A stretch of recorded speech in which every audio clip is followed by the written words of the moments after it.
quando é que isso vai entrar no Código Penal? Porque certamente o administrador público vai mudar a partir dessa lei. E o plebiscito, né, que se propõe para uma reforma política, para quais pontos uma reforma política seriam aprovados? Esse plebiscito, se não for muito rápido, também não vai entrar em vigor, né? As mudanças sugeridas não vão entrar em vigor antes da próxima eleição. Pois é, mas os caminhos para se chegar à reforma política são tantos que o plebiscito entra numa discussão... É que a presidente fez uma... Pode falar agora ou não? Pode. Olha, estão dizendo aqui que a Aline é muito romântica no Twitter, que você é muito conservador. Ah, tá legal. Então, tudo bem, conservador. Veja o seguinte, essa questão do plebiscito, eu ouvi o discurso da presidente, primeiro pelo rádio, depois eu revi na internet no mesmo dia. Foram 17 minutos. Eu não tinha entendido, e não era só eu, quando ela falou da reforma política, porque inicialmente, e todo mundo entendeu depois, que haveria uma constituinte exclusiva sobre reforma política. Aí depois o governo voltou atrás, soltou uma nota, o ministro da Justiça tentou esclarecer, o que era difícil esclarecer, algo que já tinha sido dito, que não era, não. Era um plebiscito. Aí ficou pior a emenda que o soneto. Por quê? Porque seriam questões que a presidente enviaria que seria feito um plebiscito. Porém, há uma questão básica. Eu presumo que o Zé Eduardo Cardoso, que estudou direito, sabe, né, que precisa o Congresso Nacional aprovar a realização de um plebiscito. Primeira coisa. Segundo, essa questão de fazer um plebiscito, precisa ter campanha plebiscito. Quem é contra e quem é a favor. Também do que se trata. Então, não, gente, mas isso se houver o tal do plebiscito, isso é automático. Não, claro, não precisa ter campanha. Mas espera, não dá para fazer em 7 de setembro. Como nós estamos no recesso agora parlamentar. Para ter uma campanha, no mínimo, estou me referindo a 93. Quando nós votamos se era parlamentarismo ou presidencialismo, república ou monarquia tal. Tivemos, então, naquele momento, uma campanha, os que eram contra ou que eram a favor. Isso é coisa de 40 dias, 45 no rádio e TV para ter discussão sobre essas questões. Após isso, aí sim que se realiza efetivamente um plebiscito. Agora, a grande questão é que você define pergunta, que reforma, tudo indica que não vai dar em nada. A gente até falou sobre isso aqui, desculpa, Aline, que assim, que não dá para a gente esperar que esse Congresso está aí, que a gente não quer, que a gente não confia e tal, decida sobre a reforma política. Não é? O que seria, então, uma ação realmente popular, imaginar que eles fizessem. Como foi a...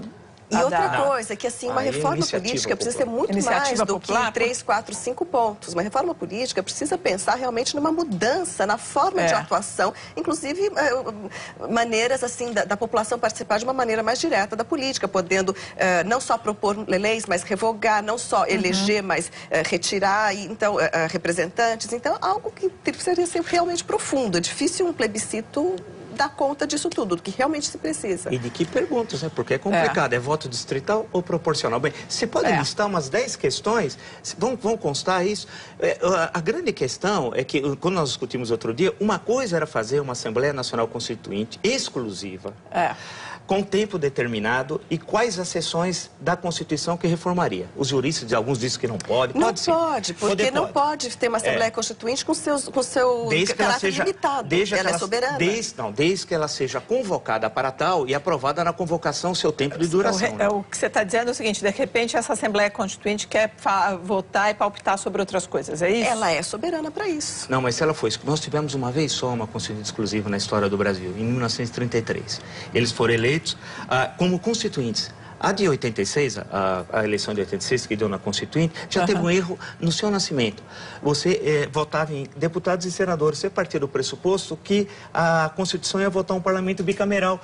Ou seja, você já estava determinando a Constituição que ela devia votar. Pode ser um parlamento unicameral, como é, por exemplo, Portugal, né? Entre outros países e tal.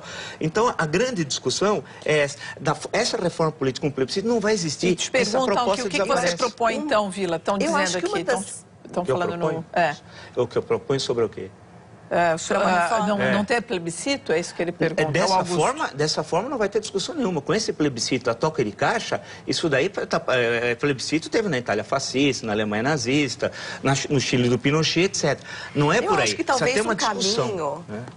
Mas acho que o que o Augusto pergunta é que como então chegar na tão desejada reforma política? Eu acho que o caminho seria realmente um diálogo com as organizações da sociedade civil, com os sindicatos, com os partidos partidos, que houvesse dentro de cada âmbito uma discussão feita com uma proposta que fosse levada, então, às instâncias governamentais e que houvesse uma discussão, algo que fosse organizado. Então, essa consulta direta popular, só com 5 pontos, fica limitada. Né?